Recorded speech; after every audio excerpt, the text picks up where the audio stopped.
बैकुंठ आश्रम में साधुओं पर हुए हमले को सरबराहकार ने बताया मेरे खिलाफ रचा गया षड्यंत्र। हमले की बात थी झूठी। आपको बता दें कि कुछ दिन पूर्व जनपद कन्नौज स्थित दुर्जनापुर ग्राम में बने बैकुंठ आश्रम में रहने वाले साधुओं ने सरबराहकार और उसके साथियों द्वारा मारपीट का आरोप लगाते हुए मुख्यमंत्री से न्याय की गुहार लगाई थी।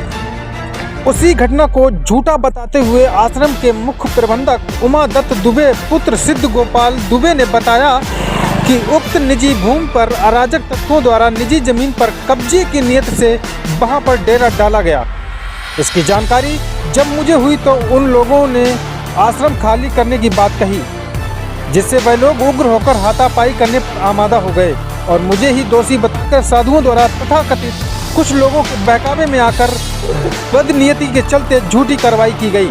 सरबराहकार का कहना है कि मामले की सही जानकारी कराकर निजी भूमि से अराजक तत्वों को हटाकर न्याय संगत कार्रवाई करने के लिए उसी पुलिस अधीक्षक कन्नौज के पास आया हूं। चलिए सुनते हैं क्या कहना है सरबराहकार का।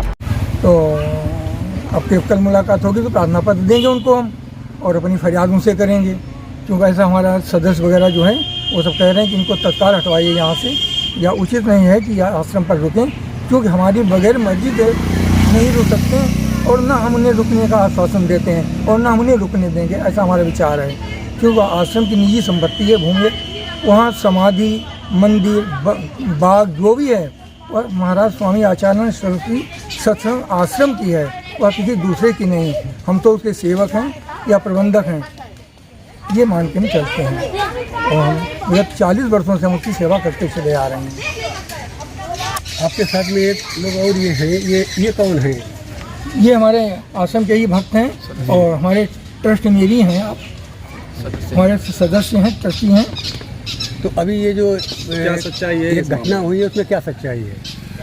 अभी जो बड़े भाई साहब ने जो बात बताई है आपको, क्योंकि यही सत्य है और हम लोगों के, आपके पिताजी, हमारे बाबा जी, वहाँ ये जो स्वामी जी हैं इनके साथ उस आश्रम पे शुरुआत प्रारंभ से रहे। वहीं पे हमारे परिवार के सभी लोगों ने स्वामी जी की सेवा की और स्वामी जी की एक जो सत्संग कमेटी है उसके आधार पे आपको सरबराहकार नियुक्त किया गया है। आप वहाँ देख रेख करते हैं।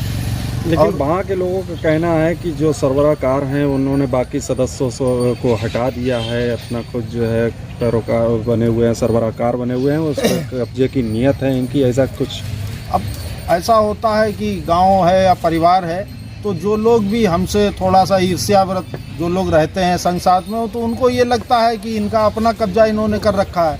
जबकि अब आपको एक जिम्मेदारी सर्वसम्मत से अगर दी गई है तो आप उस अपनी जिम्मेदारी का निर्वहन करते हैं, वहाँ पे देख रेख करते हैं और साल भर में जैसे स्वामी जी के हम लोगों के जो भी कार्यक्रम, चाहे वो पूर्णमासी को हम लोग जैसे स्वामी जी की तिथि जब भी मनाते हैं तो उनकी जो शरीर उन्होंने जिस दिन त्याग छोड़ा था तो अगहन अष्टमी को हम लोग वहाँ पे स्वामी जी की तिथि को साधु संतों को बुला के वहाँ जो भी कार्यक्रम करते हैं तो उसकी जिम्मेदारी आप लेते हैं। सारे लोग वहाँ एकत्रित होते हैं। गुरु पूर्णिमा के अवसर पर हम सभी लोग एकत्रित होते हैं। उसके अतिरिक्त जब कभी आवश्यकता पड़ती है तो हम सारे लोग वहाँ एकत्रित होते हैं। अपना अगर कोई